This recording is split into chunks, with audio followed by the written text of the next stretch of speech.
ধর্মকে রক্ষা করতে নিজের শক্তি যোগ করা। আমরা একসঙ্গে সংকল্প করি যে প্রত্যেকে সাধনায় চেষ্টা করব। প্রত্যেকেই ভবিষ্যৎ প্রজন্মের জন্য বৌদ্ধ ধর্মের একটি উৎসধারা। প্রত্যেকে একজন যোদ্ধা, একজন দূত, একজন ধারক, যার মাধ্যমে বৌদ্ধ ধর্মের শক্তি প্রবাহিত হবে।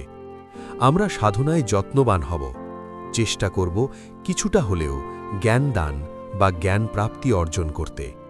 আর আমাদের সেই আত্মিক শক্তি থেকে যে অনুপ্রেরণা জন্মায় তা চারপাশের মানুষদের কাছে পৌঁছে দেব।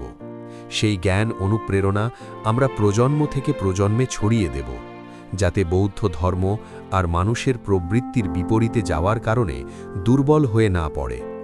আমাদের প্রত্যেকে হতে হবে একটি অনুপ্রেরণার উৎস। প্রত্যেকে হতে হবে একটি দৃঢ় পর্বতশৃঙ্গ।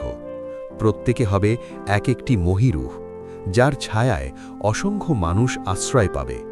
আমাদের প্রত্যেকে হবে বৌদ্ধ ধর্মের একটি উৎসধারা, যা চারদিকে ছড়িয়ে পড়বে এবং কখনোই বৌদ্ধ ধর্মকে দুর্বল হতে দেবে না।